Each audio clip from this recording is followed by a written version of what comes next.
COVID symptoms, 2025. What Health 365 is saying about the summer risk in America. Hey everyone, welcome back to the channel. I hope you're all staying safe and healthy out there. Today, I want to talk about something that has been on my mind lately. The ongoing situation with COVID-19 here in the United States, especially as we move through the summer of 2025. You might have heard that, even though things seem to be getting better in 2024, we're now seeing a bit of a rise in cases again. It's a reminder that the pandemic is far from over.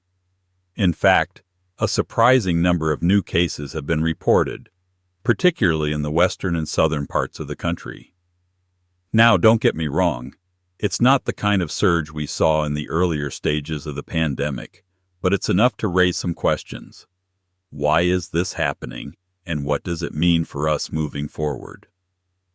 As a doctor, I've been keeping a close eye on the COVID symptoms that are popping up in 2025. From what I've been seeing, it's not the classic fever and cough that we used to talk about.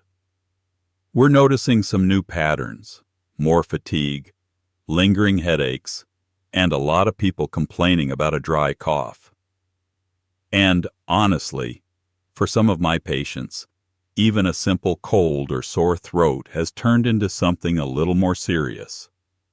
These subtle symptoms can easily be overlooked, which is why we need to keep our guard up. Now, I know what you're thinking. Here we go again with the COVID talk. But trust me, this isn't just about the virus. It's about your health, 365. That's why I'm here today. To remind you that health isn't just something you think about when you're sick. It's something we need to prioritize every single day. If there's one thing I've learned from working with patients for so long, it's that the more we take care of ourselves on a day-to-day basis, the less likely we are to get hit hard by any virus, including COVID-19. I know it's hard to think about that when you're healthy, but trust me, taking small steps now makes a big difference down the road. So, let's dive into some of the things we can all do to stay healthy, whether we're dealing with COVID symptoms 2025 or just want to make sure our immune system is as strong as possible. Now, on top of the rise in COVID-19 cases, we've also got to talk about the new variant that's been making headlines lately. The NB1.8.1 variant of the SARS-CoV-2 virus.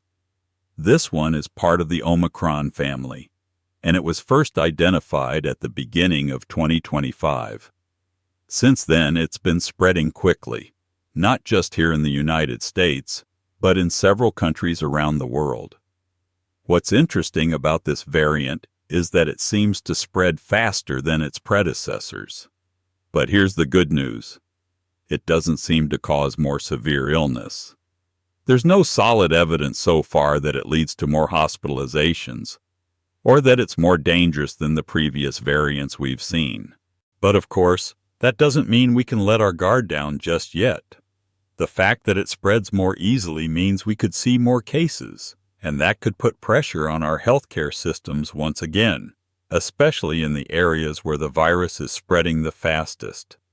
This is a big reason why we need to keep monitoring the situation and take preventative measures seriously, even if the symptoms feel less severe than before. Here's the thing, COVID-19, no matter the variant, still carries risks, and our health doesn't just happen on its own. Maintaining good health 365 means staying vigilant. That means wearing a mask when it's crowded, keeping up with your vaccinations, and of course paying attention to any early signs of symptoms that may pop up even if they're mild. Trust me, I know it can feel like we're all over it at this point. But the best way to protect yourself and your loved ones is by staying proactive. So, as we continue to deal with these evolving variants, let's remember that protecting our health is something we do every day, not just when a virus is in the news. Stay safe, stay informed, and most importantly, stay healthy.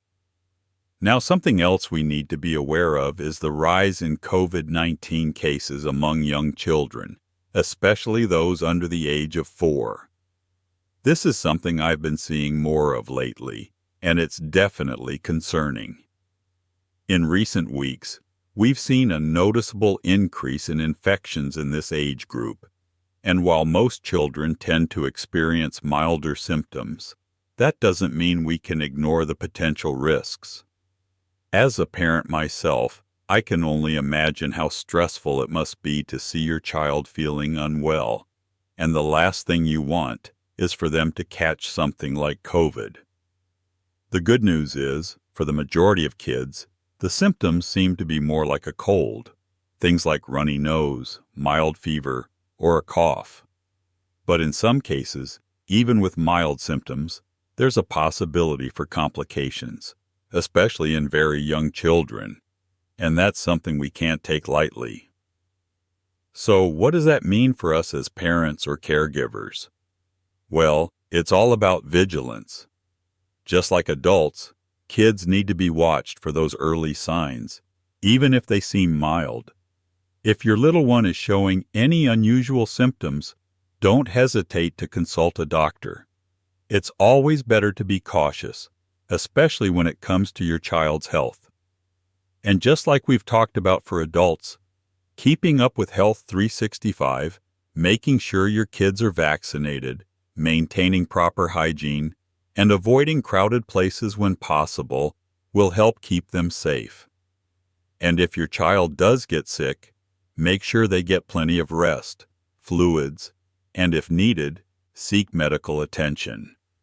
Remember, this is about more than just getting through the illness. It's about keeping them as comfortable as possible while helping them heal. At the end of the day, we're all doing the best we can to navigate this ever-changing situation. But we can't forget that kids, especially those under 4, are still at risk. So let's stay proactive and keep doing our part to protect the little ones around us. Now, let's talk about something that's just as important but sometimes gets overlooked: protecting ourselves from mosquito-borne illnesses, like the West Nile virus. Health officials are reminding everyone to stay vigilant, especially as we continue through the summer months. While we may be focusing a lot on COVID-19, there are still other health risks we need to be aware of.